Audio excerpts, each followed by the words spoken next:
ngajakin kalian nih buat belajar gimana sih caranya bikin budik damber bareng penyuluh perikanan Bantu dengan Mbak Ainul. Oke, Mbak Ainul, sebenarnya bikin budik damber ini tuh susah nggak sih? Sebenarnya nggak susah ya Mbak ya, malah lagi awal-awal pandemi itu orang pemula yang nggak ngerti ikan aja udah mulai pakai budik damber loh. Nah, untuk bikinnya sendiri Mbak, apa aja sih Mbak alat dan bahan yang dibutuhin buat bikin budik damber ini? Nah, kalau alat dan bahan sebenarnya itu hal yang mudah ini buat sahabat Minamania, karena biasanya ember yang digunakan itu ember yang sudah dimodifikasi. Jadi ember 80 liter dengan model di atasnya ini sudah ada lubang-lubang untuk ditaruh untuk media tanaman nantinya.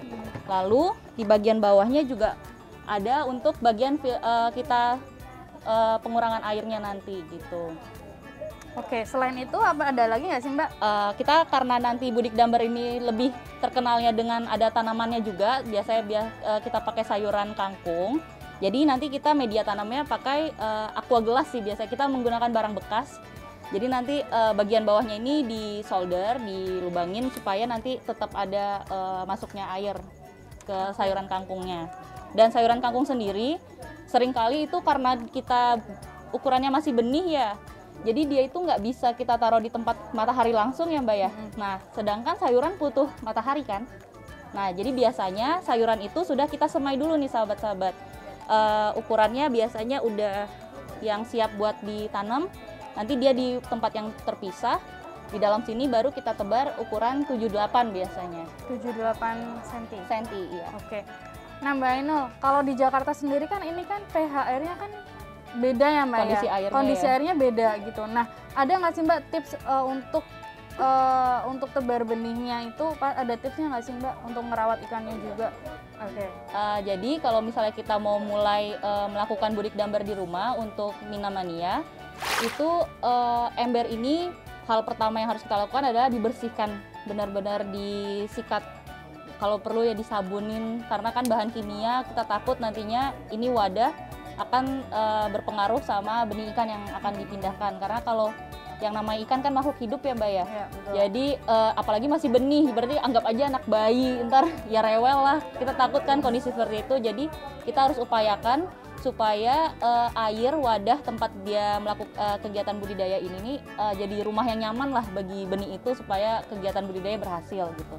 Nah biasanya kalau untuk sahabat-sahabat di Jakarta, kita persiapan air itu bisa memakan waktu 2-3 hari. Jadi setelah dibersihkan, kita kuras, isi air itu paling 70 cm. Nah ini biasanya kalau di ember modifikasi udah ada lubangnya ya sahabat ya. Kita paling di bawah batas ini. Terus biasanya kita mainnya di garam untuk Netralisir. kondisi airnya gitu. Oke. Nah, biasanya mungkin kalau ukuran satu ember ini kita pakai 200 gram gitu garamnya, dan kita endapkan 1-2 hari.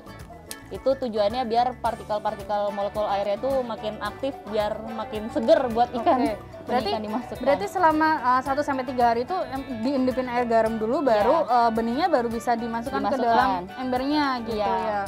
Biasanya tuh kalau bisa jangan di tempat yang terkena air hujan. Oh, air hujan. Jadi kan air lagi kita upayakan nih. Jangan sampai nanti dia terkontaminasi lagi sama air hujan gitu ya Mbak ya. Nah, setelah misalkan nih baru pertama nih Mbak, nah itu untuk pindah ke lahan yang nggak ada penutupnya misalkan kayak gitu, itu yang bisa berpotensi kena air hujan itu berapa lama nih Mbak waktunya? Sebenarnya kalau misalnya ember modifikasi ini kan agak enak ya, karena dia udah ada lubang ini, jadi pasti air itu nggak akan ngeluber. Pasti batasnya tetap sebatas yang diharapkan gitu. Dan kalau misalnya lagi hujan ya udah sahabat Minamania mungkin bisa masukkan garam lagi biar airnya kembali lagi untuk netral sesuai yang kita harapkan gitu. Nah mungkin kita bisa langsung praktek aja kali ya Mbak ya, ini apa aja yang harus disiapkan nih? Tadi kan udah ada embernya, udah ada gelas plastiknya juga, udah ada kamu yang disemai, terus apa lagi nih langkah-langkahnya? Oke siap. Minamania kalau misalnya mau mulai melakukan praktek budik damber, mungkin yang langkah-langkah tadi sudah dilakukan, air sudah diendapkan. Tahap pertama benih ikan itu kita serok, pakai serokan, jadi jangan dengan air-airnya, karena biasanya jarak pemindahan itu kan ada lendir-lendir yang ada di plastik, itu biasanya lendir stres kan, jadi itu bisa jadi mengkontaminasi juga wadah budidaya kita. Jadi yang kita serok, kita masukkan, terus di bagian terpisahnya itu, jadi yang namanya tanaman itu belakangan ya Minamania ya, jangan langsung kita, karena yang harus kita selamatkan pertama kali itu ikannya. Oke. Iya. Berarti ini kalau untuk arangnya sendiri apakah bisa kita masukin dulu nih Mbak di Boleh. botolnya? Boleh. Oke, Sambil ya, coba. ini ya, sambil saya coba juga. benih kangkungnya jangan langsung masih ukuran benih ya Minamania ya, ditaruh di atas wadah ini, biasanya nanti jadi pertumbuhannya agak lama. Oh gitu. Karena oke. kita ngarepinnya kan harus terkena matahari langsung, jadi benih ini disemaikan dahulu di tempat yang mataharinya cukup, biar nutrisinya juga, biasanya dia pakai media tanamnya juga kan, untuk nutrisi di kangkungnya juga dibutuhkan. Nah, untuk penyaluran airnya biasanya kita manfaatinnya pakai, oke. Aku minta satu ya, Maaf. Mbak. Boleh. Media airnya pakai apa ini Mbak? Ini transfer air sih biasanya. Oh, ini sebagai jadi dia transfer air bisa ya? nyerap air. Kalau arangnya arang kayu, jangan gunakan arang yang batok, Oke. itu jadi agak sulit gitu. Oke. Berarti Minamania yang di rumah pengen nyobain itu harus pakai arang kayu, Kayu. jangan pakai yang arang batok ya. Iya. Berarti ini udah langsung bisa dimasukin aja. Taruh di dasarnya, mungkin disusun beberapa. Oke. Harus sampai penuh atau gimana ini Mbak? Oh jangan, jadi batas yang ada di solder. Oh gitu. Karena harapannya itu kan nanti akan terkena air pas lagi kita letakkan di lubang-lubang di sini. Gini kah atau Oke. ini bisa ditambah lagi? Sudah? Cukup ya? Iya. Oke, nah setelah ini langkah apa yang harus Boleh dilakukan? kita ambil yang dari semua ini. Jadi nggak harus semuanya ikutan pasirnya, gitu. yang ngikat sama akarnya aja. Terus nanti kita taruh di Ini beberapa aja sela-selanya mereka. boleh? Boleh. Tapi pasirnya nggak usah terlalu banyak karena nanti akan berpengaruh sama kena kontaminasinya ke air juga kan. Kok nggak masuk ya? Taruh di sela-selanya. Oh, gitu. ditaruh di sela-selanya nggak apa-apa ya? Terkadang juga kita makainya medianya rock wool, jadi nanti dia lebih tegak gitu. Berarti nggak harus penuh ya Mbak ya nanti? Iya, bakal- mungkin bisa 5, 6, 7. Wah, ini kebanyakan ya? Boleh, nggak apa-apa. Nanti pas lagi dia sudah harus panen, jadi dia megar banget. Oke, Nah, ini mana? Kok letoy?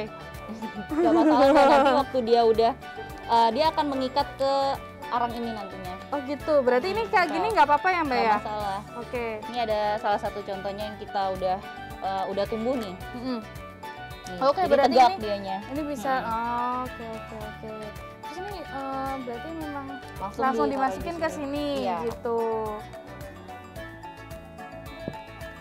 Nah, setelah itu apalagi nih Mbak langkah-langkahnya? Biasanya kita itu kalau namanya kegiatan budidaya perikanan, kita nggak terlepas dari pemberian pakan, sortir, dan juga nanti harus pergantian air gitu.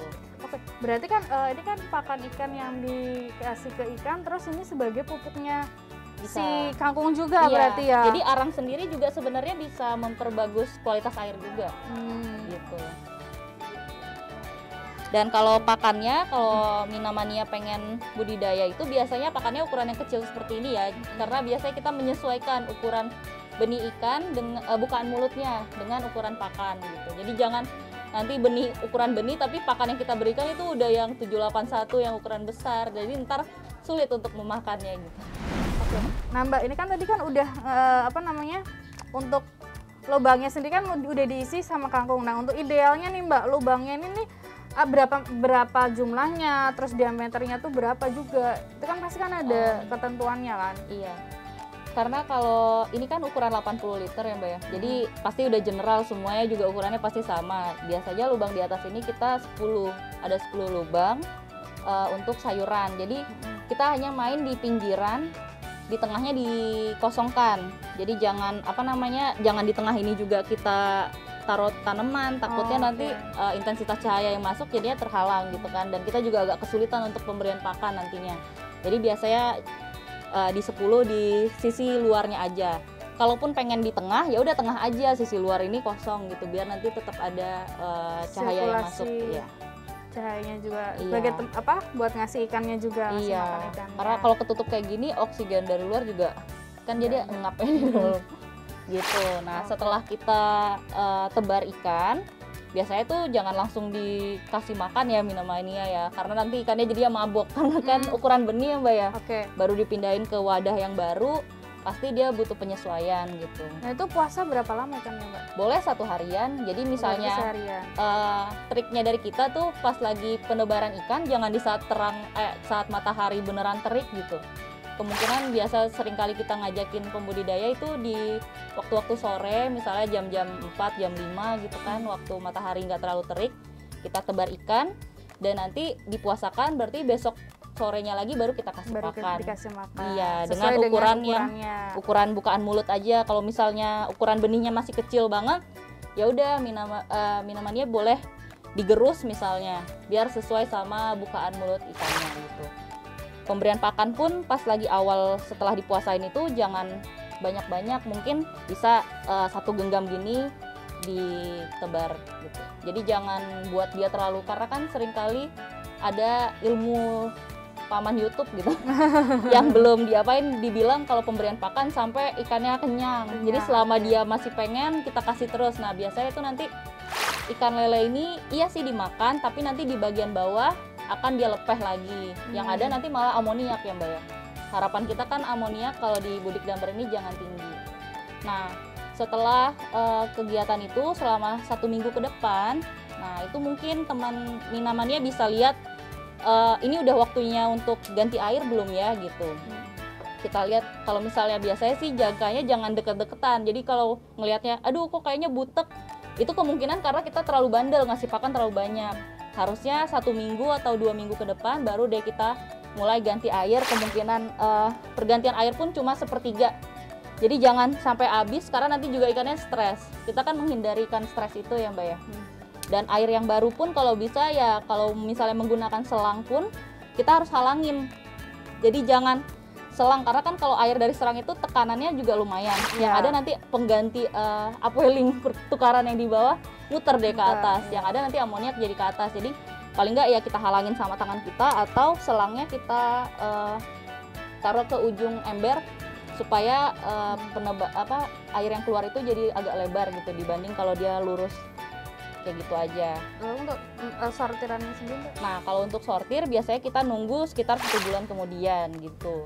Setelah 1 bulan kita lihat kalau misalnya ada ukuran yang agak lebih besar dibanding rekan-rekan yang lain, itu harus kita pisahkan karena yang namanya ikan lele ini kan tergolong kanibal. Dia suka memakan yang kecil-kecil gitu. Jadi kalau ada yang kalah ukuran jangan sampai kita biarkan dia ada di situ gitu. Gitu sih Mbak.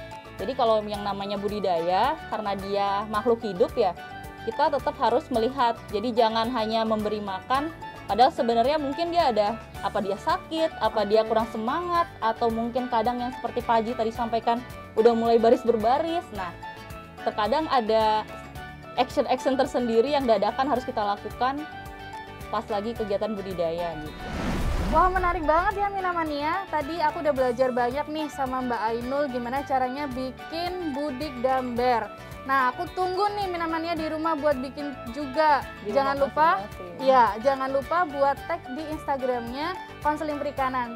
Nantikan episode selanjutnya. Bye bye.